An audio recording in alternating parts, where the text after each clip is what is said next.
하나님의 최대 관심사 중 하나가 바로 교회인 줄 믿습니다. 주님의 핏값으로 사신 교회이기 때문입니다. 여러분의 교회도 주님께서 사랑하시고 관심 갖고 또 지켜보시는 하나 비전 교회인 줄 믿습니다. 성령의 기름 부으심이 있는 교회는 성령으로 인해서 날마다 새로워져야 합니다. 그리고 우리 교회는 성령의 기름 부으심으로 인하여 늘 주 안에서 늘 강건함으로 새로워져야 될 줄 믿습니다. 여러분, 교회는 건물로만 존재하지 않습니다. 교회는 예수 그리스도를 나의 구조로 믿는 그 고백을 가진 사람들이 모인 무리입니다. 바로 여러분 한 사람 한 사람이 교회인 줄 믿습니다. 그래서 오늘 말씀을 들으면서 교회에 대한 말씀을 나눌 텐데 나에게 하는 말씀이다 라고 기억하면서 함께 말씀의 자리로 나가도록 하겠습니다. 포스트 크리스텐덤 시대의 한국 기독교라는 책에서 교회의 두 가지의 특성에 대해서 이야기하고 있습니다. 거룩함과 하나됨이라고 이야기합니다. 이 두 본질적인 속성을 잃어버린 교회는 이름만 가지고 있는 교회라고 말하고 있습니다. 다시 이야기하면 명목상의 교회로 그칠 수밖에 없다라는 것입니다. 우리가 계속해서 사도행전을 묵상하고 있는데 저번 주에는 5장을 묵상하면서 아나니아와 삽비라의 사건을 통해서 성령을 속이고 거짓말했던 현장을 우리가 목격하였습니다. 오늘은 6장을 묵상하면서 구제하는 일에 집중하다가 갈등으로 인해서 하나 되지 못하는 사건을 접하게 됩니다. 이 교회의 두 가지의 특성, 거룩함과 하나됨, 이것을 갖추지 못했습니다. 그러나 위기로 끝난 것이 아니라 초대교회는 하나님의 인도하심을 받고 다시 말씀으로 치유받아서 세상을 변화시키고 영향력을 미치는 교회로, 그렇게 하나님의 생명력 있는 말씀을 누리는 놀라운 역사를 초대교회 안에 보게 되었습니다. 그래서 우리는 새롭게 또 개혁할 때 종종 이런 표현을 씁니다. 초대교회로 돌아가자. 초대교회로 돌아가자라는 표현합니다. 초대교회는 역동적인 교회였습니다. 하나님의 성령의 강력한 역사가 일어났습니다. 그런데 여러 가지 이유에서 우리는 초대교회에 대한 환상을 가지고 있습니다. 근데 중요한 사실은 이 세상에 존재하는 교회 가운데 완전한 교회는 없습니다. 이유는 완전하지 못하고 연약하고 부족한 사람들이 모였기 때문입니다.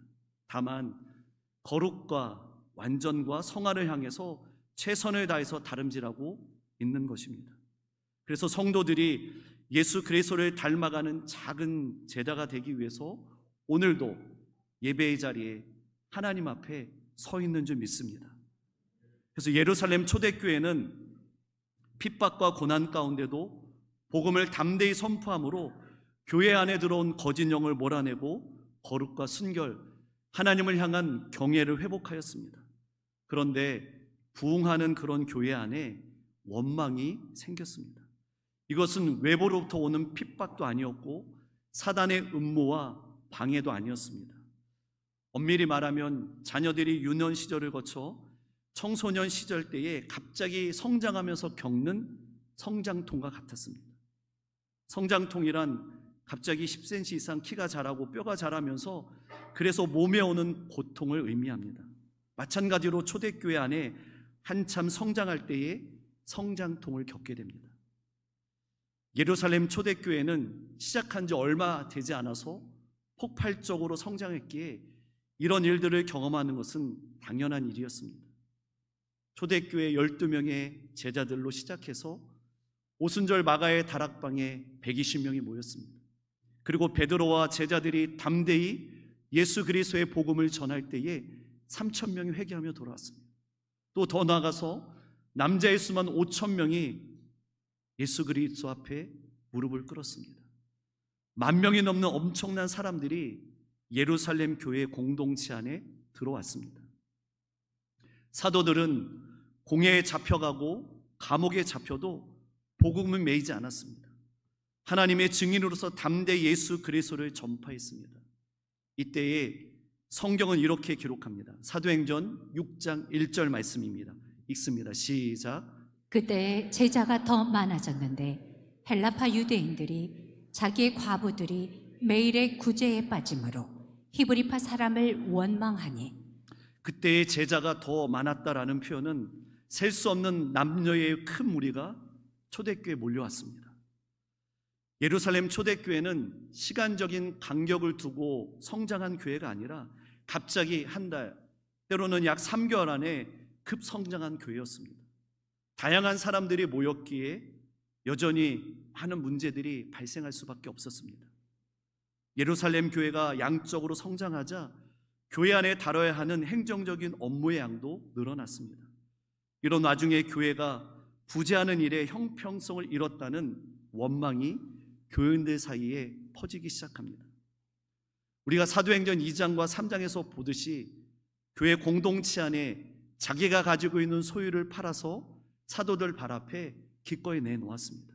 그것을 가지고 어려운 이웃을 향해서 아름답게 흘려보냈습니다.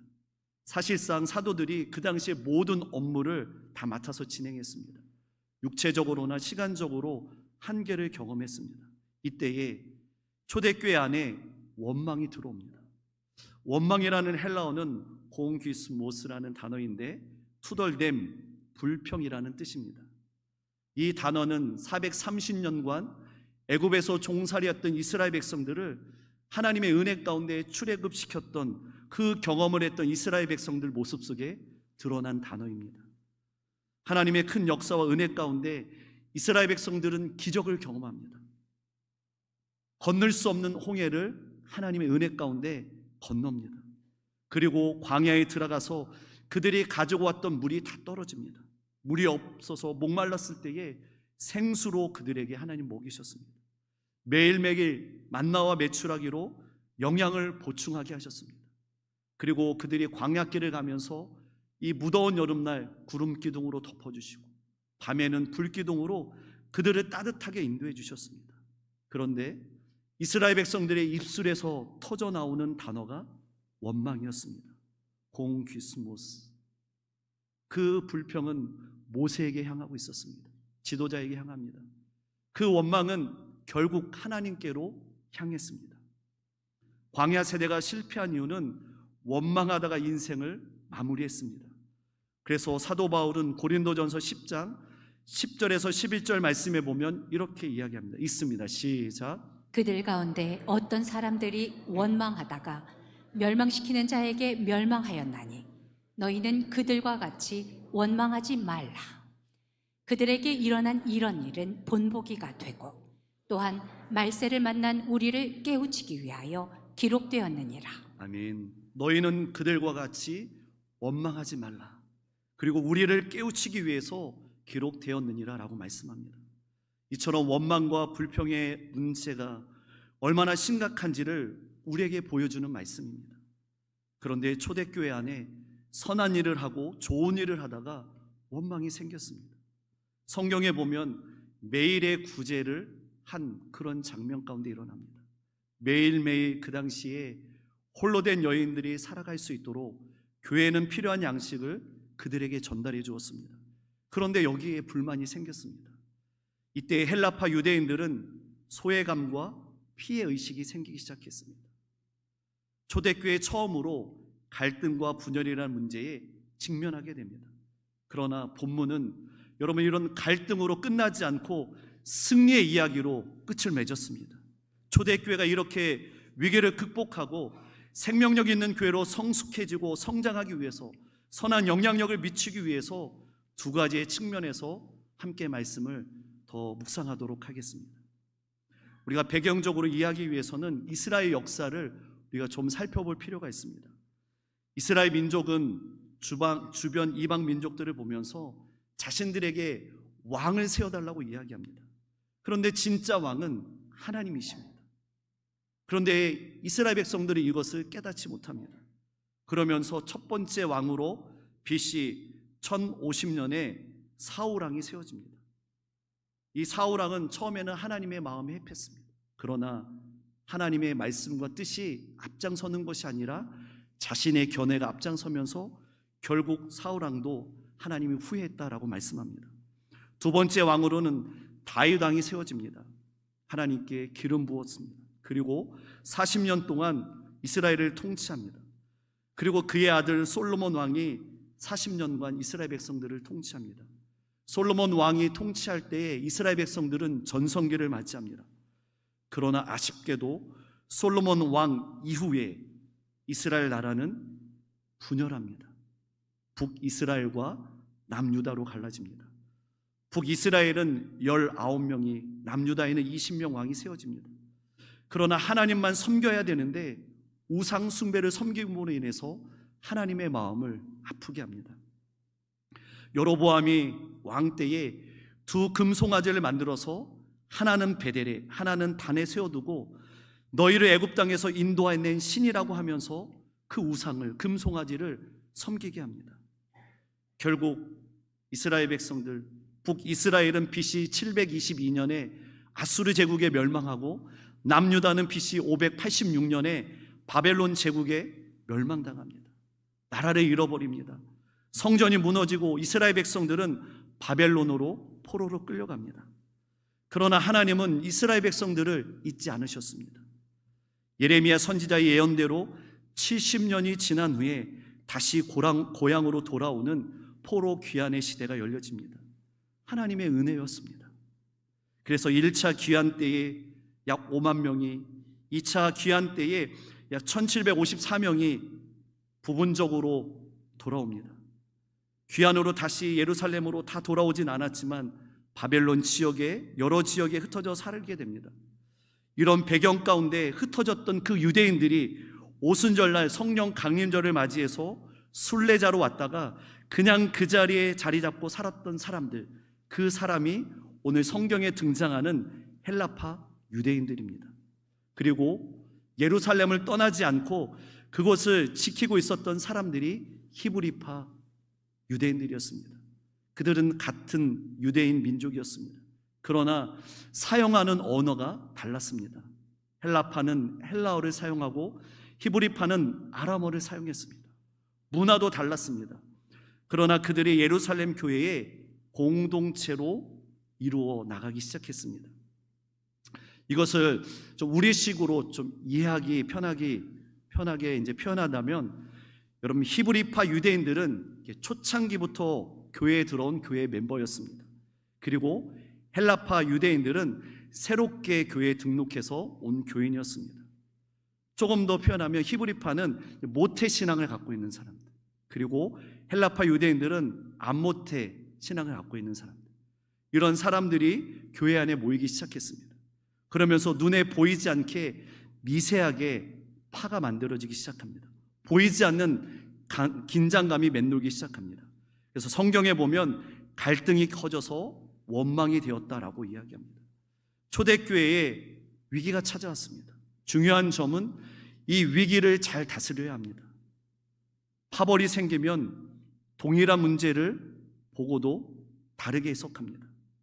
내 눈에, 관점에, 내 지식이 여러분 기준이 될 수 없습니다. 기준은 오직 하나님의 말씀인 줄 믿습니다. 나는 옳고 상대방은 틀리다고 비난하게 되면 그곳에는 싸움밖에 일어날 수밖에 없습니다.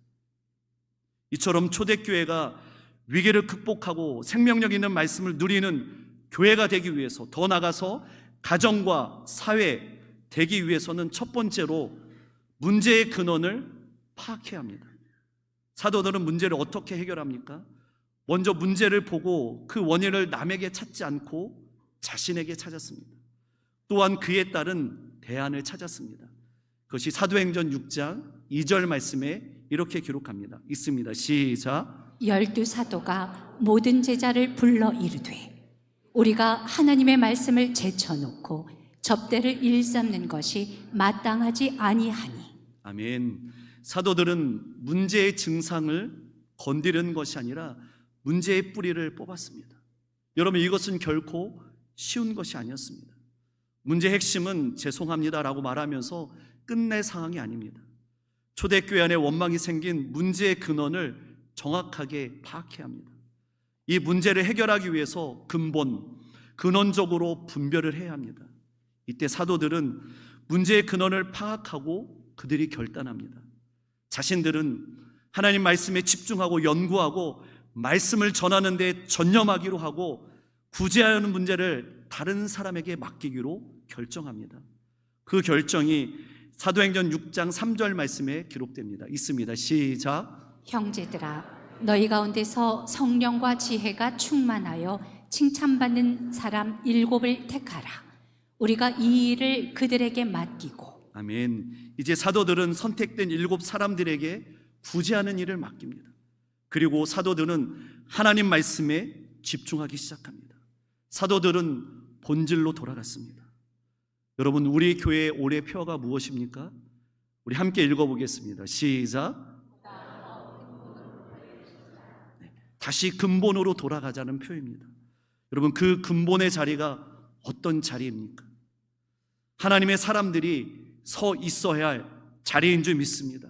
그 자리는 하나님의 말씀을 붙잡고 그 하나님의 말씀을 외치고 순종하는 자리인 줄 믿습니다.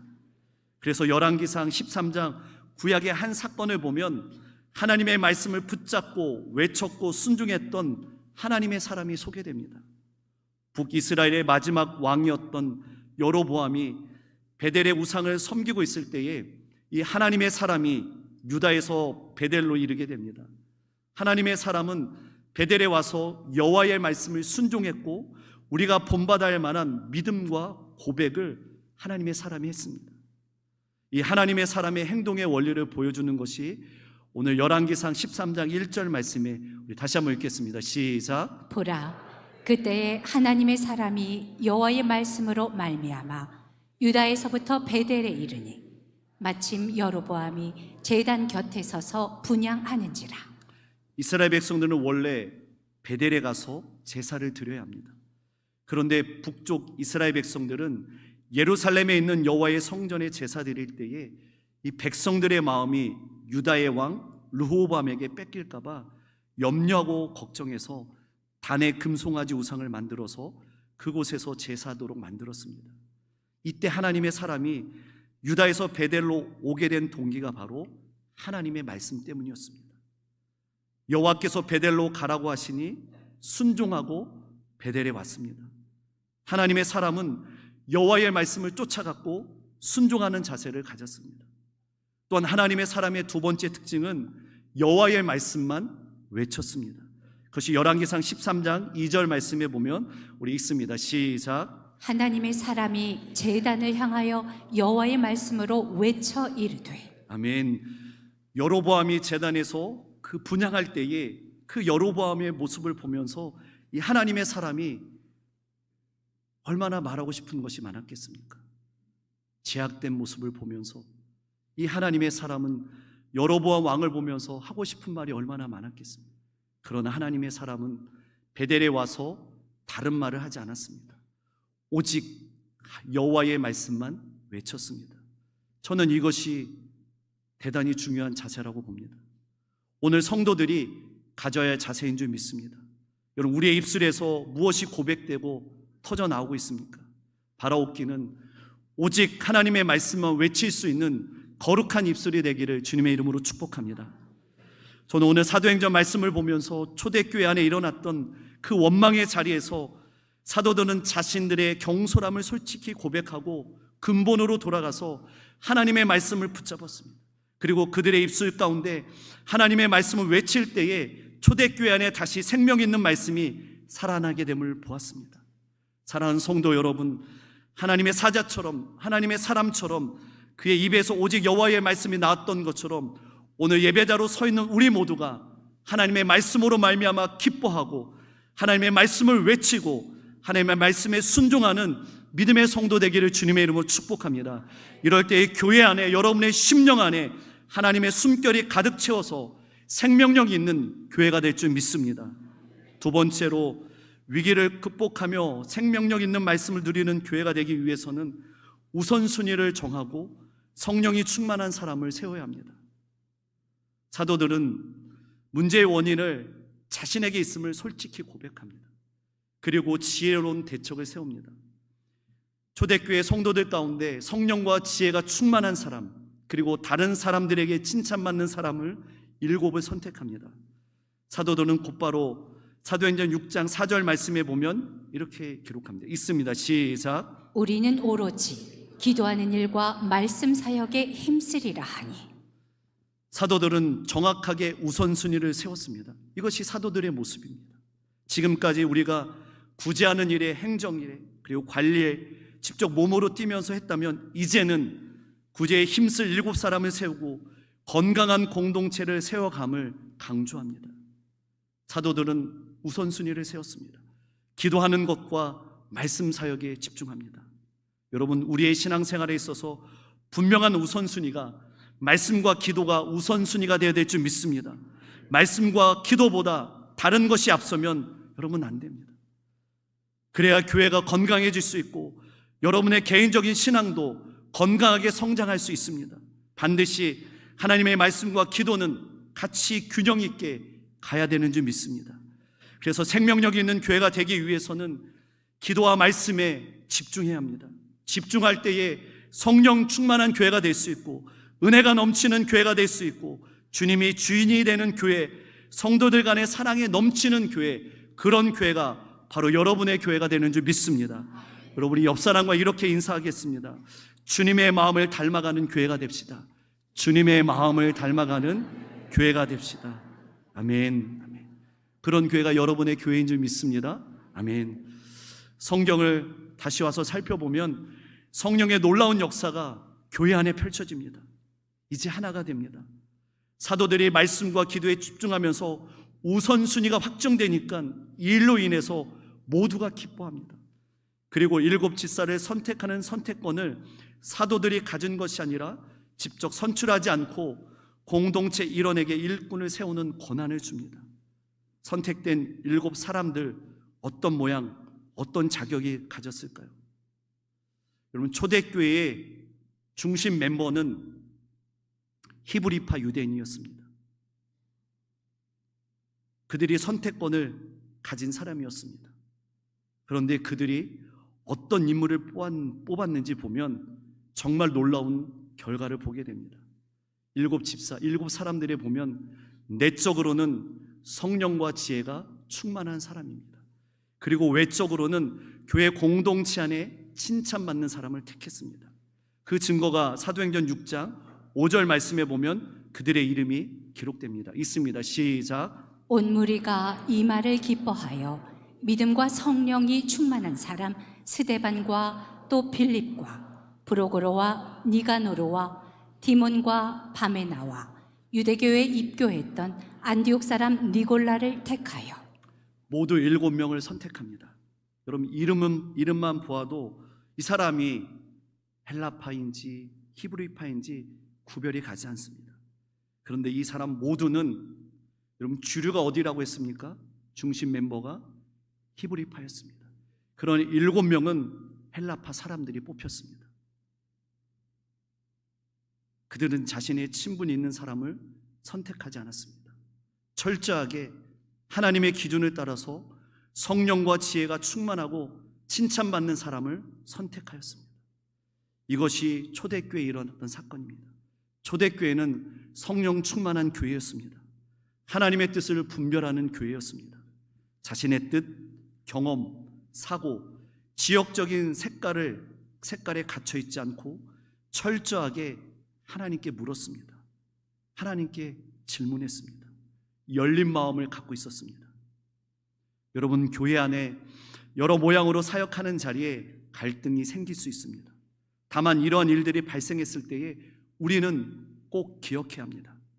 초대교회 사도들처럼 시비를 가리지 않고 갈등의 원인을 해소하기 위해서는 본질에 집중하고 열린 마음과 생각으로 나갈 때에 하나님의 놀라운 역사가 이 교회 위에 임하게 될 줄 믿습니다.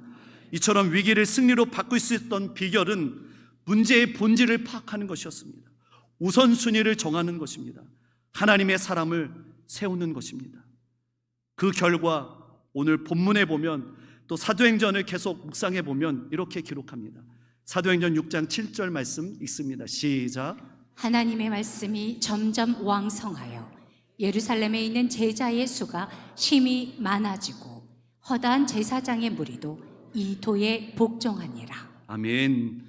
그들의 아름다운 선택을 통해서 하나님의 말씀이 점점점 왕성해지기 시작합니다. 그리고 12장에 가보면 하나님의 말씀이 흥황하였다라고 이야기합니다. 13장에 보면 주의 말씀이 지방에 두루두루 퍼지기 시작합니다. 그리고 19장에 보면 주의 말씀이 힘입어서 흥황하였다고 이야기합니다. 초대교회에 갈등이 있었지만 이제 성령 안에서 하나가 되었습니다. 여러분, 초대교회 예루살렘 교회는 완벽하지 않았습니다. 때로는 고난과 박해에도 불구하고 교회 안에 성령을 속이는 죄가 있어도, 자신의 입장에서 공평하지 않다고 생각해도, 갈등이 있어도, 그러나 교회는 계속해서 성장하고 성숙해가는 그런 모습을 보게 됩니다. 그럼 이유가 어디에 있습니까? 생명력 있는 하나님의 말씀이 교회 안에, 성도들 안에 살아 움직일 때에 교인들은 하나님의 다스림, 통치하심을 온전히 받게 되었습니다. 이럴 때에 여러분, 불평과 원망이 사라졌습니다. 바라옵기는, 교회는 하나님의 말씀이 살아있어야 될 줄 믿습니다. 교회는 나 자신인 줄 믿습니다. 여러분 안에 하나님의 생명 있는 말씀이 살아있기를 주님의 이름으로 축복합니다. 여러분 안에 성령의 충만한 은혜가 있기를 주님의 이름으로 축복합니다. 그래서 초대교회 안에 하나님의 말씀이 왕성하고 흥황하였다는 표현은 사람들이 하나님 말씀 앞에 늘 서서 회개하고 하나님의 말씀에 복종하고 순종했, 그리고 삶을 살아갔다는 표현입니다. 저는 오늘도 여러분이 십자가에 품어둔 복음이, 하나님의 말씀이 나의 인격과 삶을 변화시키는 그런 거룩한 말씀으로, 레마의 말씀으로 내 영혼에 살아 움직여서 이 시대의 교회를 변화시키고 새롭게 하는 믿음의 성도들의 삶의 자리가 되기를 주님의 이름으로 축복합니다.